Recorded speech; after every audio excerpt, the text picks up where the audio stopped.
I've spent the last 4 months training for a marathon, running upwards of 30 miles a week, but despite that, I've continued building strength in my upper body and maintaining my hard-earned muscle mass.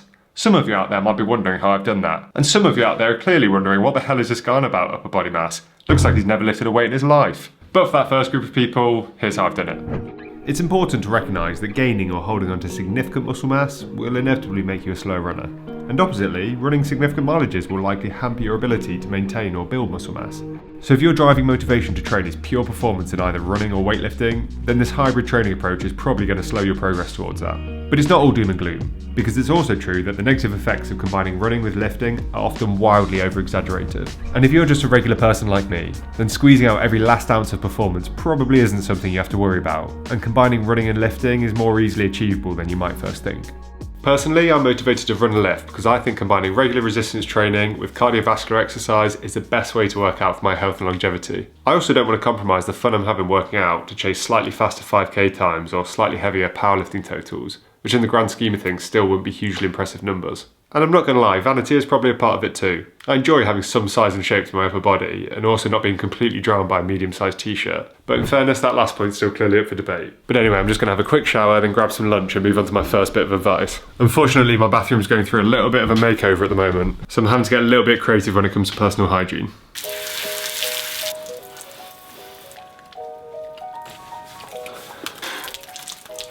I've been burning huge amounts of energy over the last few weeks by running upwards of 30 miles a week and also doing 2 to 3 gym sessions on top of this. And some of you out there will be running a lot further than me. And as I said earlier, the lighter you are, the easier it is to run fast. There's a reason elite runners look like they do. But if, like me, you're serious about wanting to maintain some upper body size as a runner, you're going to need to eat some food. Personally, I try not to get too lost in the nuances of performance diets or tracking exact calories. For an average person like me, that's going to be far too much work for far too little reward. I just try and focus on the basics, which are eating a varied diet made up of predominantly whole foods, consuming significantly more food on the days when I'm doing significant amounts of exercise, and eating a decent amount of protein to aid with recovery and to minimise any chance of muscle loss if I do accidentally slip into a deficit. And you don't need to go crazy with your protein intake. Aiming for around 1.5 grams per kilogram of body weight is more than enough for the average person who works out. If you're in an intentional calorie deficit trying to lose weight, then eating slightly more protein than this will probably help you maintain more muscle. I, for one, am just looking to maintain my current body weight of 81 kilograms or around 178 pounds. So in my last video where I actually counted my macros for a day, I ate around 120 grams of protein, which is perfect for me. Today I've already been for a 5-mile run and I'm headed to the gym later for a weight session. So on a day like today, I make sure that I have an extra meal or two to make up for this extra activity when compared with my rest days. Right, time for lunch. To maintain or even build muscle mass and strength, you're obviously going to need to do some resistance training.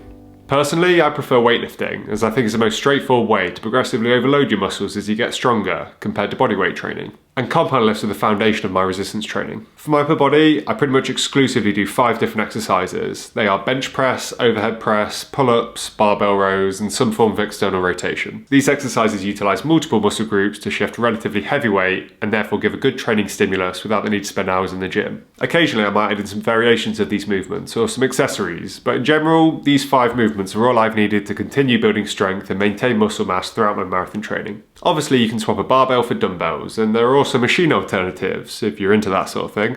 But as a former powerlifter, I'm a barbell man. As I'm building towards this running goal, I've been sticking to rep ranges between 5 and 9 and working predominantly with 60 to 80% of my 1 rep max when it comes to weight. This relatively low intensity has helped me to reduce my risk of injury, whilst also allowing me to continue building strength and maintaining muscle mass during this marathon prep.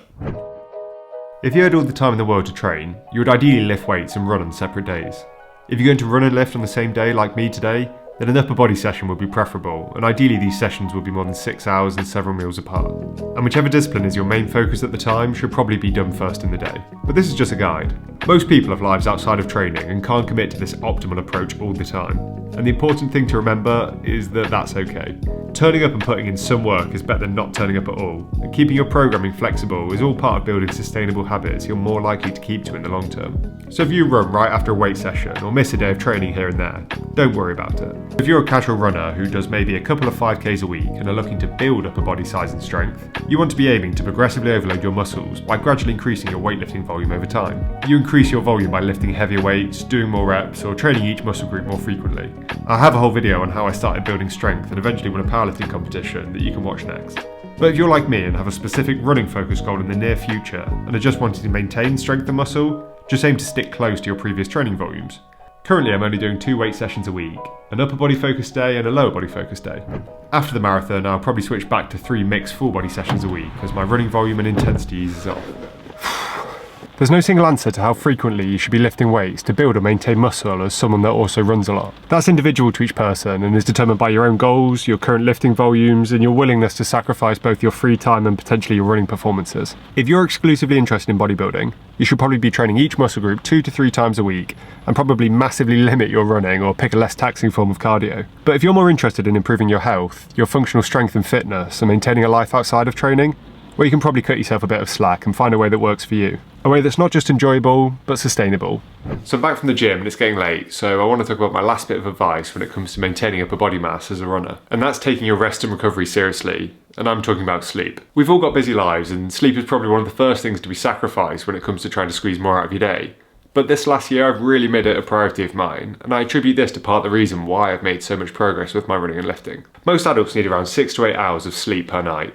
And every hour that you're shaving off this optimal amount is almost certainly harming your body's ability to maintain or build muscle. In fact, Mike Israetel, the colourful YouTube muscle building academic, says that increasing your sleep from this suboptimal level, closer to this 8-hour target, is more effective for helping muscle growth than anabolic steroids. Now listen, few people can expect to be perfect, and I'm no exception to that. I still work evening shifts and night shifts as a doctor, and plenty of you out there will have hectic jobs or families or a million other things that can interfere with the amount of shut-eye that you're getting. But as I hope I make clear in this channel, perfection shouldn't be the goal, and trying to reach it can leave you burned out and demotivated as you'll inevitably miss the target. Instead of shooting for perfection, I've just tried to be more intentional with each aspect of my training. Instead of going for the easiest food option every time, I've actively thought about what foods I enjoy that also support my health, and in what quantities I should be consuming them for my specific goals. Instead of trying to build as much useless muscle mass as possible, I've built a hybrid training program that I enjoy and is sustainable, one that helps grow my functional strength and fitness, as well as my longevity as an athlete. And instead of accepting that I'll always be tired and trying to squeeze every last minute out of the day,